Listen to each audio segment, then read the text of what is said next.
Hello. Hi students, कैसे हैं आप सब। आज हम आए हैं आपके साथ एक नए टॉपिक को लेकर, जो कि एक बहुत इम्पोर्टेंट टॉपिक है। इसका नाम है ग्रेविटेशनल पोटेंशियल।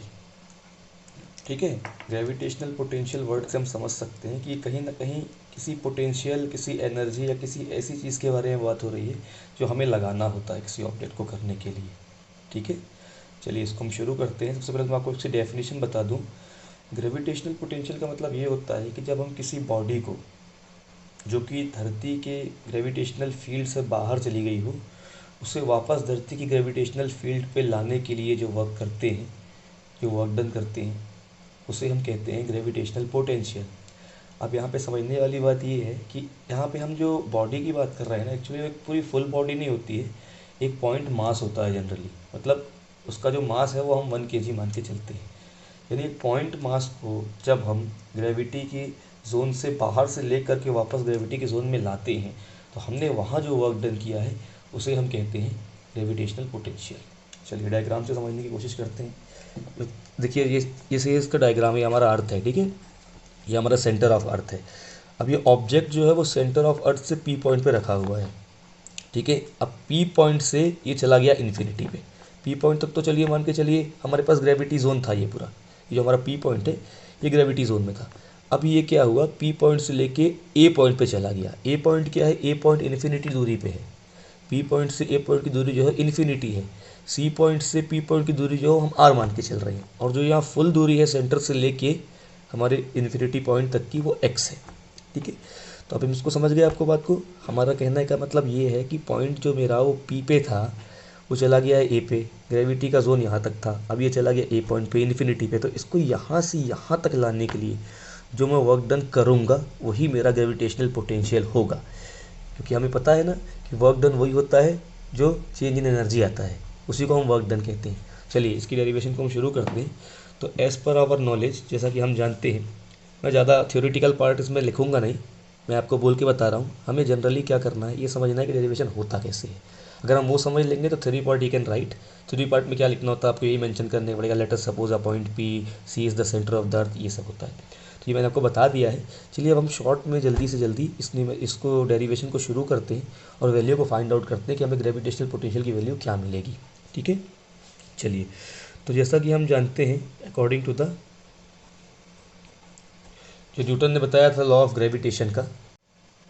ठीक है। तो अकॉर्डिंग टू न्यूटन्स लॉ हमने क्या जाना था कि जो फोर्स होता है वो क्या होता है, G/m अपॉन आर स्क्वायर। यही होता है, ये हमें मालूम है यूनिवर्सल लॉ ऑफ ग्रेविटेशन के थ्रू। ठीक है। तो इस केस में हम इसको क्या करेंगे, फोर्स को हमें पता है कि फोर्स क्या होता है, मास इंटू एक्सेलरेशन होता है। तो हम इसको लिख देंगे mass into acceleration equals to G/m/r²। अब मास इंटू एक्सेलरेशन क्या होता है हमारा, एक्सेलरेशन तो यहाँ पे ग्रेविटी है, क्योंकि एक्सेलरेशन यहाँ पे हमें नहीं मालूम क्या है, तो हम under the influence of gravity हैं, तो उसको ग्रेविटी मान के चलते हैं। तो ये हो जाता है mg इक्वल्स टू G/m/r²। ठीक है।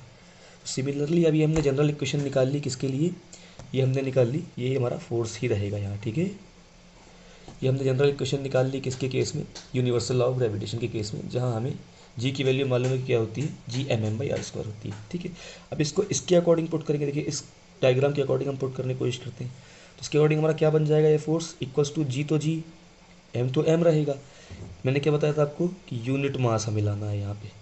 यूनिट मास मतलब इसको हम एम को क्या पुट कर देंगे, 1 पुट कर देंगे, तभी तो यूनिट मास बनेगा। तो ये हमारा 1 हो जाएगा, ये वाला इक्वेशन। डिवाइडेड बाई, देखिए आर हमारा यहाँ पे क्या है, डिस्टेंस। डिस्टेंस हमारा यहाँ सेंटर से लेके पॉइंट ए तक का एक्स है, तो हमने यहाँ डिस्टेंस को एक्स पुट कर दिया। ठीक है। तो ये हमारी इक्वेशन बन गई किसकी, फोर्स की इक्वेशन बन गई किस केस में, जब हम बॉडी को इन्फिनिटी से लाएंगे। ठीक है। इसको हम लिख सकते हैं Gm, ये स्क्वायर होगा, अपॉन एक्स का स्क्वायर। ये हमको फोर्स मिल गया। ठीक है। हमें फोर्स मिल गया। अब हम क्या करेंगे, अगले स्टेप में वर्क डन को निकालने की कोशिश करेंगे। ठीक है। तो वर्क डन तुम्हारा क्या होता है, जैसे कि मैंने बताया था कि वर्क डन होता है हमारा फोर्स इनटू डिस्प्लेसमेंट। ठीक है। फोर्स हमें मिल चुका है, फोर्स हमारा क्या है, gm/x²। डिस्प्लेसमेंट के लिए देखिए आप एक थोड़ी सी कंसेप्ट को समझिएगा, बहुत इंपॉर्टेंट कंसेप्ट आपको बताने जा रहा हूँ मैं। देखिए बॉडी को इन्फिनिटी से लेके इस पॉइंट तक लाना, पी पॉइंट तक लाना असंभव है ना, क्योंकि ये बहुत बड़ा डिस्टेंस है, हम नहीं ला सकते। लेकिन हमारे पास एक तरीका होता है, तरीका है इंटीग्रेशन। इंटीग्रेशन में हम क्या करते हैं, एक छोटे से डिस्टेंस पे हम इस वर्क डन को करते हैं और फिर उसको इंटीग्रेट करके हम पूरे के पूरे जो भी हमारा डिस्टेंस चाहिए उसका वर्क डन निकाल सकते हैं। आई बात समझ में? मैं क्या करूँगा, देखिए इन्फिनिटी से लेकर के उसको पी तक तो मैं नहीं ला सकता क्योंकि वो एक बहुत बड़ा डिस्टेंस है। तो मैं क्या करता हूँ, एक छोटे से डिस्टेंस को कंसीडर करता हूँ, यानी मैं एक बी पॉइंट को कंसीडर कर रहा हूँ जो ए के काफ़ी नियर है। देखिए इस डायग्राम से ये मत सोचिएगा कि ये बीच में है, ये एक्चुअली पी से ए तक की दूरी बहुत ज़्यादा है। तो इसलिए मैं एक पॉइंट कंसीडर कर रहा हूँ, पॉइंट बी, जो कि ए से बहुत करीब है और इसकी डिस्टेंस मैं मान रहा हूँ कि डी एक्स है। एक छोटा सा डिस्प्लेसमेंट करा रहा हूँ यहाँ पे मैं, ठीक है। तो उस डिस्प्लेसमेंट को यहाँ मैं लिख सकता हूँ। तो मैं यहाँ पे क्या करूँगा, इस डिस्प्लेसमेंट को मेंशन कर दूँगा। तो ये हमारा डी एक्स हो गया। ये मेरा क्या हुआ, एक स्मॉल वर्क डन हुआ, ठीक है। आई बात है आप तक समझ में? आपको यहाँ पे मैं एक छोटा सा वर्क डन कर रहा हूँ, ठीक है।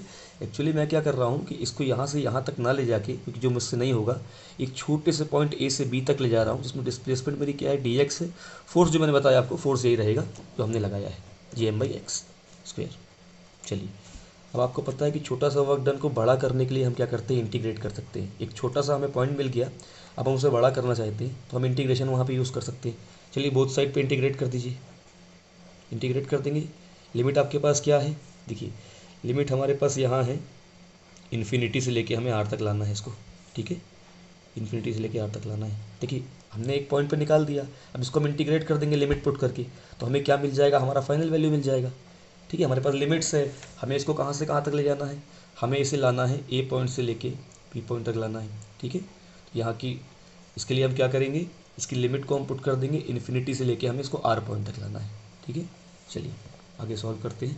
तो इसको इंटीग्रेट करेंगे तो ये हमारा वर्क डन बन जाएगा, और वर्क डन जो हमारा बनेगा, integration of gm/x² into D x. अब देखिए यहाँ पे gm जो है कांस्टेंट है, उसको हम बाहर निकाल सकते हैं। तो इंटीग्रेशन किसका होगा, इन्फिनिटी से लेके आर तक इंटीग्रेशन होगा 1/x² dx का। इतनी बात क्लियर हो गई।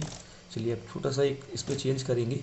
हम क्या करना चाहते हैं, हम इसको सिंपल सॉल्व करने के लिए x को ऊपर ले आएंगे तो x⁻² हो जाएगा। देखिए कुछ नहीं किया है, डिनोमिनेटर से न्यूमरेटर में ले गए तो पावर माइनस हो गई, ठीक है। चलिए अब इसमें इंटीग्रेशन अपन अप्लाई कर देते हैं। इंटीग्रेशन अप्लाई कर दिए तो इंटीग्रेशन क्या हो जाएगा, x⁻² का। देखिए इंटीग्रेशन का बेसिक रूल है, आप चाहे बायो के स्टूडेंट हो या मैथ्स के, आपको घबराने की कोई ज़रूरत नहीं है, स्पेशली बायो वाले स्टूडेंट्स को बिल्कुल नहीं है, क्योंकि इंटीग्रेशन जो होता है वो बहुत सिंपल होता है, जो फिजिक्स केमिस्ट्री में हम यूज़ करते हैं। इंटीग्रेशन का जनरल रूल क्या होता है, एक पावर बढ़ती है और बढ़ी हुई पावर नीचे आ जाती है। देखिए आई बात समझ में आपकी, लिमिट से इन्फिनिटी से आर, मतलब हमने क्या किया, -2 था तो वहाँ पे एक पावर को ऐड कर दिया और बढ़ी हुई पावर जो है हमारी -2 + 1 वो नीचे आ गई। ये हमने बेसिकली इंटीग्रेशन यहाँ पे कर दिया इसका, ठीक है फटाक से। तो हमारा, चलिए फाइनल टर्म देख लेते हैं क्या बनेगा। हमारा फाइनल टर्म जो बनेगा वो बनेगा W = -gm/r। आर को हमने अंदर पुट कर लिया, तो ये जो हमारी वैल्यू आएगी यही हमारा होगा ग्रेविटेशनल पोटेंशियल। इसको हम किससे लिख सकते हैं, जो हमने वर्क डन किया उसको वहाँ से वहाँ तक लाने में एक्चुअली वही ग्रेविटेशनल पोटेंशियल हुआ, इसलिए W से हमने लेके शुरू किया था। रिप्लेस कर सकते हैं, ग्रेविटेशनल पोटेंशियल को VP से डिनोट करते हैं, अलग अलग बुक्स में अलग अलग नॉमेनक्लेचर होता है, आप VP से लिख सकते हैं, है ना। तो ये -gm/r हमें फाइनल वैल्यू मिल गई, यही हमारी वैल्यू होगी ग्रेविटेशनल पोटेंशियल की। यानी हमें इतनी एनर्जी रिक्वायर्ड होगी, इतना काम करना पड़ेगा किसी पॉइंट मास को इन्फिनिटी से लेके वापस वहाँ तक लाने में जहाँ तक ग्रेविटी का जोन शुरू होता है, ठीक है। एक बार आपको क्विक रिव्यू दिखा रहा हूँ, फटाफट देखिए। देखिए डायग्राम समझ में आया था आपको।